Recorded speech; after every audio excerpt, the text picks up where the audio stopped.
நேர்கொண்ட பார்வை நேரான வாழ்க்கை நெஞ்சை நிமிர்த்து வெட்டி உடுத்து மைந்தர்களுக்கு மணிராஜ் காட்டன் வேட்டிகள் ஷர்ட்டுகள். நம்முடைய மாண்புமிகு ஆளுநர் அவர்களை முறைப்படி அழைத்து வந்து அவர்களிடம் இந்த தமிழ்நாடு அரசு ஆளுநர் உரைக்கு தயாரிப்புகளை எல்லாம் அவர்களுடைய ஒப்புதல் பெற்று அதை வாசிப்பதற்காக வந்தார்கள். வந்த இடத்தை நான் அதை குறைவாக வாசித்தார்கள். அதை குறையாக நான் சொல்ல விரும்பவில்லை. ஆனால் அதன் பின் ஜனகணமன பாடியிருக்க வேண்டும் முதலில் என்று ஒரு கருத்தை சொன்னார்கள். அதாவது எல்லோருக்கும் நிறைய கருத்துக்கள் இருக்கு, அவற்றையெல்லாம் பேசுவது மரபல்ல. மிக உயர்ந்த பதவியில் இருக்கின்ற மாண்புமிகு ஆளுநர் அவர்களை இந்த அரசு, முதல்வர், முதலமைச்சர்கள், சட்டமன்ற உறுப்பினர்கள் எத்தனையோ கருத்து கொள்கை வேறுபாடுகள் இருந்தாலும் மாண்போடு நடத்துவதுதான் இந்த தமிழக அரசினுடைய பண்பு, முதல்வருடைய பண்பு. அதில் மாற்றமில்லை. நம்முடைய மாண்புமிகு ஆளுநரை நான் அன்போடு கேட்டுக் கொள்கின்றேன்.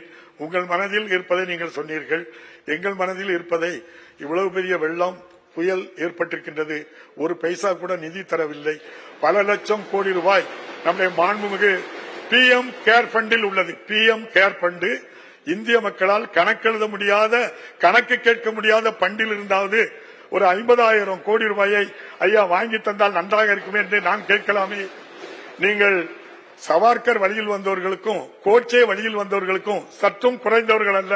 தமிழ்நாட்டு சட்டமன்றமும் சரி என்பதை கூறி மாண்புமிகு அவை முன்னோர் அவர்கள் தீர்மானத்தை நிறைவேற்றிட்டு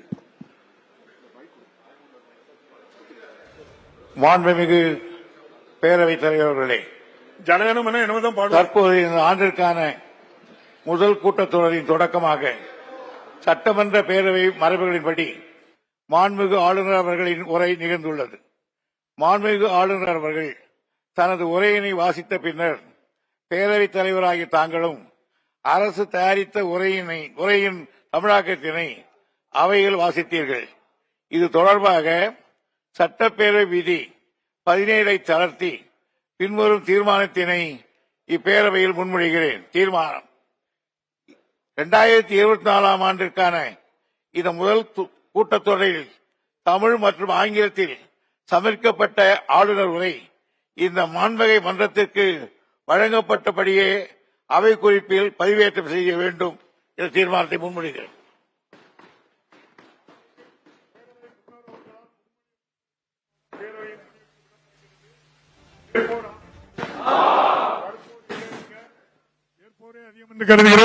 மறுப்போரே இல்லை என்று கருதுகிறேன். மறுப்போரே இல்லை. தீர்மானம் ஒரு மனதாக நிறைவேறியது.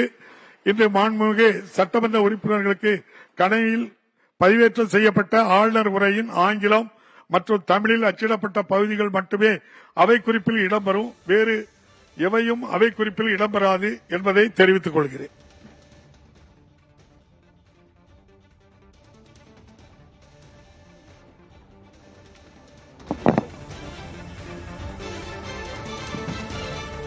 மாண்புமிகு ஆளுநர் அவர்கள் நாட்டுப்பண்ணு இசைத்தல் குறித்து இங்கே ஒரு கருத்தை குறிப்பிட்டார்கள்.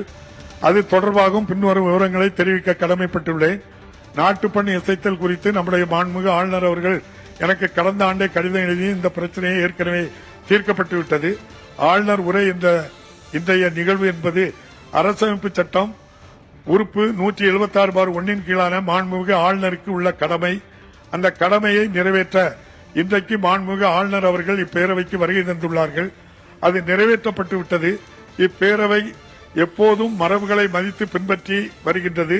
அந்த வகையில் மாண்புமிகு ஆளுநர் உரையின் தொடக்கத்திற்கு முன்பு தமிழ்த்தாய் வாழ்த்தும் இந்நிகழ்வின் பின்னர் நாட்டுப்பண்ணும் பாடப்பட்டு வருகிறது என்பதை மாண்புமிகு உறுப்பினர்களுக்கு மேலான கவனத்திற்கு தெரிவித்துக் கொள்கிறேன்.